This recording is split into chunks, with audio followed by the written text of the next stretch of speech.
Hi, everyone. Thank you so much for joining us here on KREM 2 News at noon. It is good to see you on this Tuesday. I'm Laura Papetti. We're going to head outside to Jenny Power.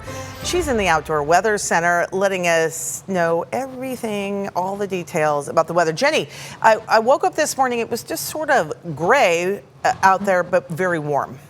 Yeah, that is what we are seeing currently as well, Laura, as I'm out here in the Outdoor Weather Center. The overcast conditions, they still persist for Spokane and Coeur d'Alene, and we even saw a few sprinkles through the Spokane South Hill. As we take a look at your current satellite and radar, we are seeing a band of some showers pulling through central Washington and up toward northeast Washington, and also a wider band of some rain showers that have been moving through the Camas Prairie area and into western Montana. So that is noticeable through these areas that are picking up some of that wet weather. And here in the Spokane area, it is dry for now, yet we still hang on to the chances of some isolated thunderstorm activity through the rest of this afternoon for these areas that are shaded in green, down toward southeast Washington, as well as in that Camas Prairie area and into western Montana. But yes, it is noticeably warm outside. 78 degrees is where we are at currently in the Spokane area. Winds are picking up as well, a little bit breezy coming out of the southeast near 20 miles per hour sustained.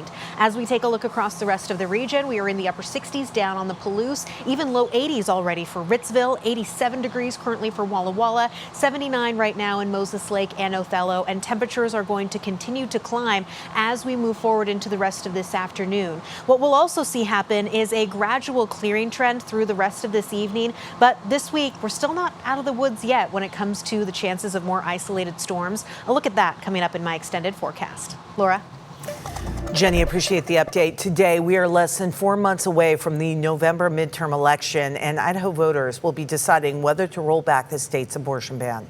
The Secretary of State's office officially confirming that the Reproductive Freedom and Privacy Act did get enough verified signatures. Supporters say, if approved, the ballot measure would effectively end Idaho's current abortion ban. Opponents say even if it passes, however, Idaho's Republican Party has already promised to work to repeal it in the next legislative session.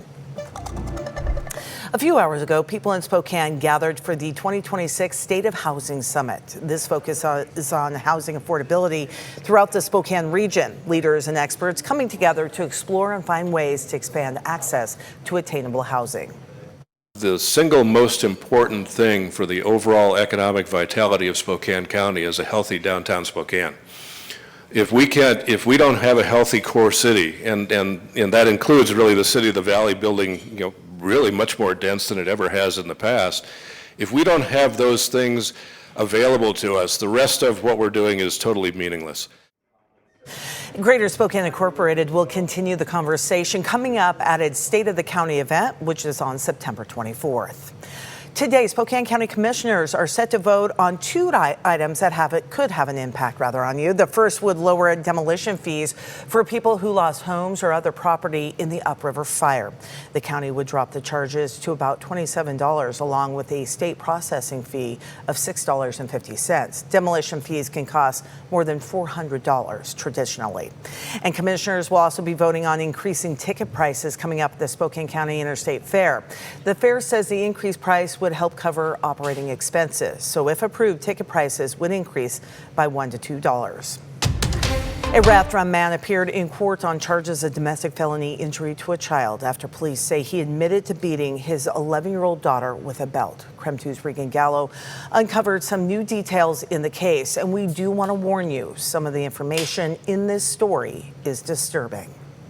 In Kootenai County Court, a judge set a $500,000 bond for Aaron Dyke, who could face up to 35 years in prison if convicted. A no-contact order was also issued for the victim, Dyke's 7 other children, and the family home. Prosecutors described 2 separate incidents they say caused serious injuries to his 11-year-old daughter, including a most recent alleged incident on July 5th. As well as an earlier instance of beating her 15 to 20 times with a leather belt, as well as dragging the victim around their living space by her ear in order to direct and control her. Investigators say it wasn't until July 10th that authorities were called to a location off Highway 41 after Dyke reported his daughter was having a seizure.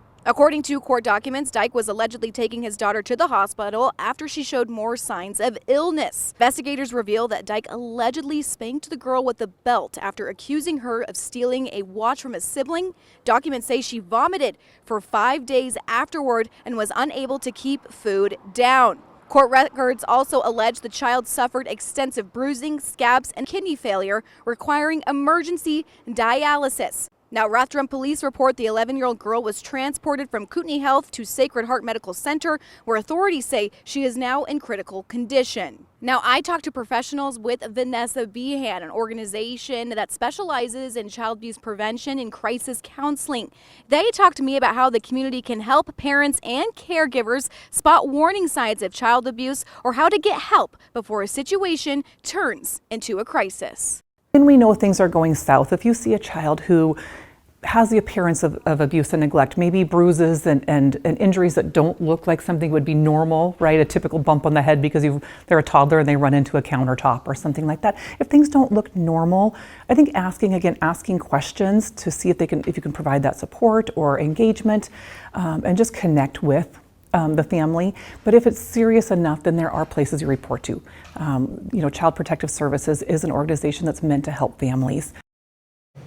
And that was Regan Gallo reporting. Dyke is currently being held on a $500,000 bond, and if convicted, he faces 35 years in prison.